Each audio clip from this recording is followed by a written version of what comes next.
Value is not based on what you own or what you have. In fact, I'll drop this jewel on you real quick. Real value is based on what you can do without. It's not about what you can accumulate. It's how functionable are you with nothing. And we can't function on nothing, so that becomes the scale. How low can you go? How deep can you go? Because after a while, if you really become a spiritual being, you don't rely on the world for nothing. Nothing. You enter the world, but you are not dependent upon the world. You're dependent upon invisible forces. What are the invisible forces? Love. People can't see love. They're too busy watching hate. It's all about your perception. If you see love, you see love.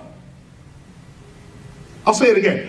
If you see love, if you can see it, this is love right here. I'm seeing love. She in her own mind may believe, I'm not love. Love is bigger than me, I'm just whoever I am. No, that's in her head. She's only a dream character in my perception. She could be God for all I know. We don't know who anybody is, so why can't she be God?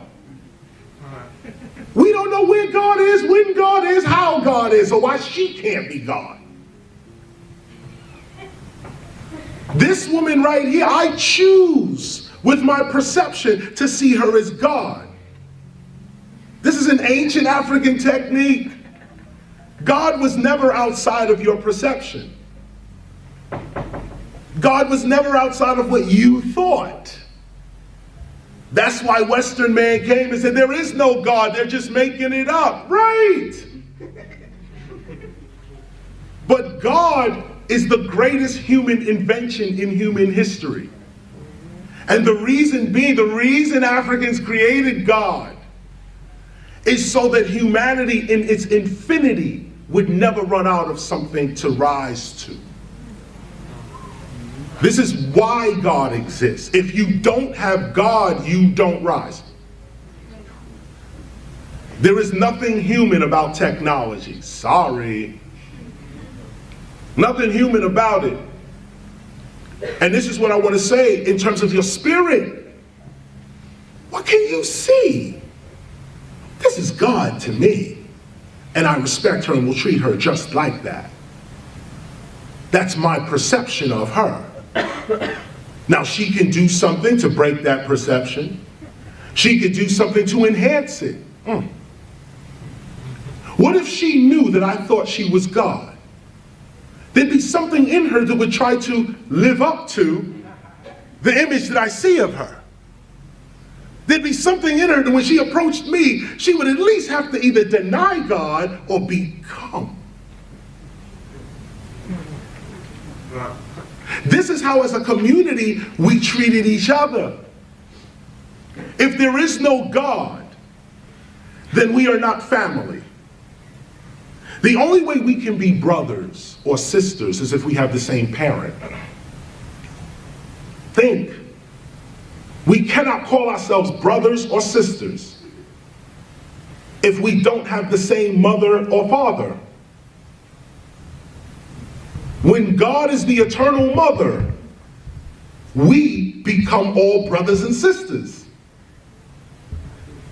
When we all say, yes, I am part of this idea called God, not a man in the sky, not even a metaphor, not even a spirit in a separate consciousness. No, we don't have to get there yet. Let's just make God up right now, like our ancestors did.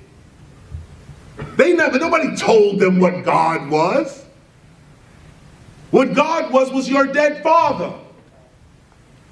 What God was your deceased mother, grandmother, great-grandmother, ancestor, builder of the tribe. This was the God.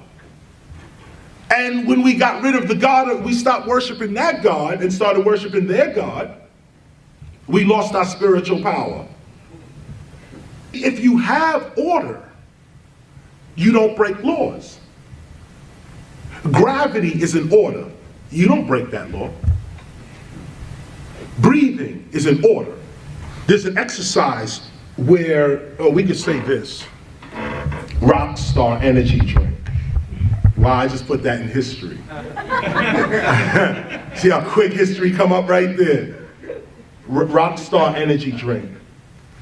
Those who want to do the exercise, we're going to say rock star to ourselves without opening our mouths, without saying anything outside. We're going to say this to ourselves. We're going to say rock star to ourselves. Don't say it out loud at the count of 3. 1, 2, 3. Okay. Now the question to ask, if you've said rock star in your mind, the question to ask is, what voice is that? What voice is that? What voice just spoke? You just said rock star without moving your mouth at all. On top of that, you on top of saying rock star, you heard yourself say rock star.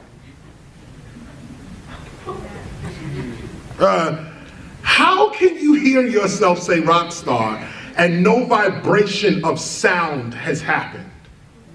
See, this puts a different perspective on what sound actually is. And what memory is. Memory's not in the brain, memory's in the soul. The only thing you take with you after this life is your memories or your knowledge, your experiences. That's the only thing you take. Unless you study Egypt culture, they believe you can take all their stuff with you on the other side. Just as a side note. But if you said rock star in your mind or in your being is the true answer, is the true statement. In your being, what was that voice? What was the voice that spoke and then you heard yourself speaking? But these ears did not hear you say anything because your mouth didn't move. So the ears didn't hear it, the mouth did not move, but you spoke and you heard yourself speaking. If you close your eyes, you can see this better. If you close your eyes and put this image in another sight, if you close your eyes, you can still see this. What is the sight that can see your future? These two eyes don't see the future. These two eyes don't see the past. Yet, you can see your past and you can see your future. You can actually see your past. What is the sight that can see beyond time? Don't give it away. What is this is an ancient meditation. This is an ancient meditation that I am not the flesh. I am the energy, the consciousness, the being in the flesh. And this is proof. This is no faith. This is not religion. This is actual fact. You can speak without moving your mouth. You can hear without ears. You can see without eyes. So what happens when these eyes, this mouth, and this ear drops off into the grave? These other senses are all you're left with. Death is an illusion. Once you realize this, you live your life more courageously. Now, no one wants to die before their time, so you try to protect yourself. But know that this body is the limitation of you. It is not your zenith. It is not your ultimate. Your ultimate is that voice that just said rock star. That voice that just said rock star without nothing physical moving, that person is immortal. That person is not here with you. Let's go deeper. The body is in, what is it? 3 dimensions, right?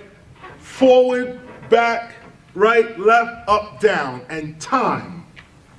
4th dimension. 3 dimensions plus time. That's our physical reality. Front, back, right, left, up, down. That's 3D plus time. What happened to in and out? Look at the English thought. Back, forth, right, left, up, down, no in and out. No in and out. What is in and out? Rock star. Rock star says, I exist without the body. So where is this other existence? Where is it? It's not here. It's not in 3-dimensional space where you really are. The person that said this is in a whole different dimension. Just switch a little bit. Talk to yourself more. Affirm to yourself more. Don't move none of this. No, close this down and go within and say, I am the greatest ... ever. I have all my needs coming with speed. I am a being of love and light and knowledge. No weapon formed against me shall prosper. Whatever it is, have your affirmation on your tongue. Or, in your being. This is how the gods created this whole reality. The first humans, imagine, the first humans, they came from inner space. They came out. Study the Anunnakis. They came out of inner space. Not from outer space. Inner space. Rockstar. Before there was a body, there was this voice traveling in this voice's dimension. To get here to the earth, the inner voice created this outer extension of itself to be in this dimension. Once you realize that you are not just in this dimension, but you're also in another dimension, you now are free. Because whatever happens to you here in this dimension is not your only reality. See, this is how Jesus was able to get beaten and brutalized and hang on the cross. He wasn't here. He was the rock star. Inside, he went to the inner man. Do what you want with the body. I'm not here. Now, once you realize that level of consciousness, where you are officially, you identify yourself as the spirit, not the flesh. You are the inner voice, not the outer voice. Once you become the inner voice, now your outer voice has power. Now when you speak, it's not just a shell speaking. There's a being speaking through the shell. And this is where you heal all sickness in your body. This is where you command reality to work with you, and it works according to your consciousness. Why? Because it's not a shell that's speaking. There's a real being in the shell that is speaking. And when the real being speaks, all nature and the universe responds. People are realizing now that your environment is way more important than even your culture. That the environment you're in, your genes are responding to the environments that you're in. Imagine that. That everything you do as a human, there's a tiny, tiny, tiny, tiny little organism running around that does the exact same thing. And let me say it, let me put it to you this way so you can really see it. You are only a collection of cells. You should really spell it as C-E-L-F. Cell. Because what the self is the consciousness of cells. Cells reproduce, they talk, they have waste, they have a job and a function. Every cell knows what it's supposed to do. These are little thinking beings. And when they unite, they make you. The way you think is what they are thinking. When you say, I'm hungry, it's not you that's hungry, it's your cells that are hungry. You are the slave of your higher self, C-E-L-F. You are the servant of your higher self until you become your higher self, then you're free. This is why they say you are born a slave. You are. You're a slave to yourself. You're a slave to the addictions that your cells want.